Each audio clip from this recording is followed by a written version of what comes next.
और तैयार हुई और फिर चलते हुए इमरान अंकल के कमरे के दरवाजे पर पहुंची।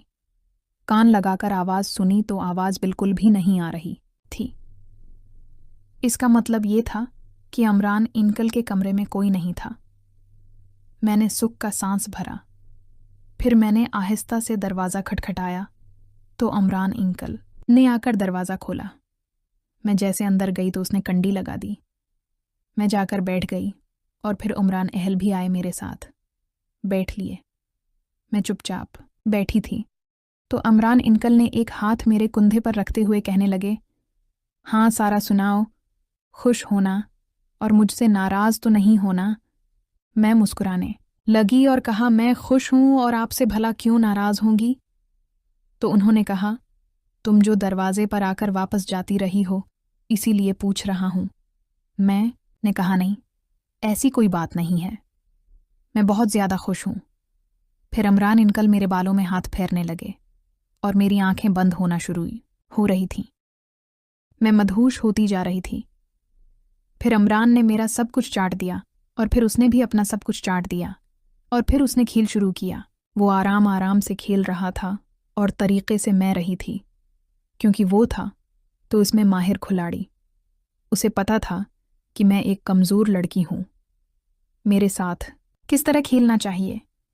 मेरी आंखें बंद थीं और मैं महसूस कर रही थी जैसे मैं जन्नत की सैर कर रही हूँ।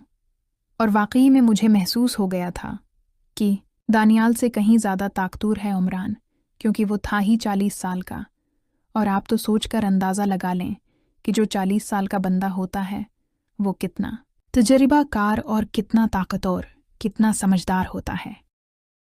उसे हर तरीके पता होते हैं जिससे औरतें या लड़कियां मुतमईन होती हैं। और वो भी इमरान मेरे साथ वही कर रहा था, लेकिन वो लगा हुआ था। हालांकि मेरा काम हो गया था, मगर वो जोश में था।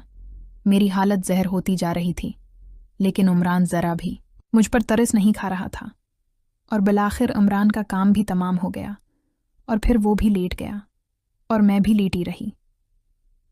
इमरान मुझसे कहने लगा, सारा बताओ आपको कैसा लगा। मैंने कहा, मुझे तो अल्फाज नहीं मिल रहे कि कुन अल्फाज में मैं आपका शुक्रिया अदा करूं कि आपने मुझे इतना सुकून पहुंचाया। वाकई मैं दानियाल तो कुछ भी नहीं था। वो तो एक दरख्त के पत्ते की तरह था और आप तो कोई 100 साल पुराना दरख्त जैसा होता है वैसे लग रहे हैं।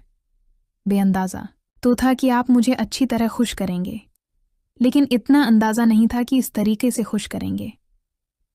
इमरान कहने लगा कि सारा, मेरे 3 बच्चे हैं और मेरी बीवी भी है।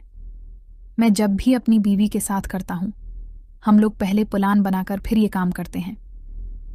तो मैंने कहा, अच्छा तो आप मुझे भी बता दें, मैं आपके साथ प्लान बना लूँ।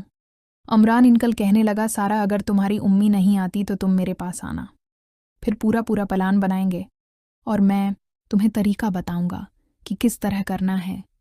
और फिर तुम उन तरीकों को फॉलो करना और फिर देखना कि तुम्हें कितना अच्छा लगता है। तुम्हें इतना सुकून मिलेगा कि तुम मरते दम तक याद रखोगी। और फिर जिस बंदे के साथ भी तुम ये काम करोगी तो सबसे पहले तुम्हारे दिमाग में मेरा नाम आएगा। मैंने कहा, अच्छा तो फिर मैं ज़रूर आऊँगी। इमरान कहने लगा, हाँ बस ये देख लेना कि तुम्हारी अम्मी ना आई हुई हो। मैंने कहा, हाँ मैं अम्मी को देख लूँगी। अम्मी नहीं आएगी। इमरान ने कहा, ये तो अच्छी बात है, वो आए ना तो मैं ठीक से तुम्हें खुश कर पाऊँ। इसके बाद इमरान कहने लगा कि सारा तुम चली जाओ, कहीं कोई उठ न जाए और हम दोनों को एक साथ न देख ले। तुम्हें अपने कमरे में चले जाना चाहिए। और फिर मैं उठकर अपने कमरे में आ गई और वो अपने कमरे में चले गए। फ्रेश होकर वापस आई और सो गई। उठकर मैं तैयार होकर स्कूल का बैग उठाया और नाश्ते की मेज़ से आ गई। नसरीन ने नाश्ता लगाया हुआ था। मैंने नाश्ता किया और फिर उम्मी को खुदा हाफिज कहा और फिर मैं बाहर गई तो इमरान गाड़ी के पास खड़ा था। इमरान बिल्कुल तैयार खड़ा था। वो मुझे देखकर मुस्कुराने लगा। मैं उसे देखकर मुस्कुराने लगी। उसने मुझे सलाम किया। मैंने सलाम का जवाब दिया और फिर मैं गाड़ी में बैठ गई। फिर इमरान भी मुझे लेकर स्कूल पहुंच गया। मेरे पेपर होने वाले थे। मैंने सोच लिया था कि पीपर जैसे सितम होंगे तो मैं फिर नहीं आउटिंग पर जाया करूंगी। कहीं गेस्ट हाउस में खेलेंगी और फिर कमरे में खेलेंगी। मेरी क्लास शुरू हो गई। मैं अपनी किताब समेटकर बैग उठाकर बाहर आई तो अमरान मौजूद था। फिर मैं गाड़ी में बैठ गई। हम लोग रास्ते में थे, घर की तरफ आ रहे थे। अमरान मुझे कहने लगा, अच्छा बताओ सारा, तो फिर तुम मेरे रूम में आ रही हो? मैंने कहा हाँ हाँ बिल्कुल ज़रूर आऊँगी, कि बस आप तैयार रहना और सारा प्लान मुझे बता देना कि किस तरह चल रहा है और क्या क्या करना है। और मुझे वो भी वाला सुकून मिलना चाहिए जो अपनी बीवी को पहुंचाते हैं। अमरान कहने लगा कि तुम परेशान मत हो, मैं उससे भी ज़्यादा सुकून दूंगा। और फिर हम लोग घर आ गए। घर आए, अबा भी घर आए हुए थे। उनकी शायद तबीयत ठीक नहीं थी। मैंने उम्मी से पूछा कि क्या हुआ। अबा जल्दी पैसे फिर आ गए तो उम्मी कहने लगी कि उनका बीपी लो हो गया है और वो टेबलेट खाकर सो रहे हैं, आराम कर रहे हैं। फिर मैं अपने रूम में आ गई, यूनिफॉर्म वगैरह चेंज किया और फ्रेश होकर खाने की मेज़ पर आ गई। खाना खाकर अपने रूम में जाकर लेट गई। उठी तो अबा भी ड्राइंग रूम में बैठे हुए थे, चाय पी रहे थे। मैं भी उनके साथ बैठकर चाय पीने लगी।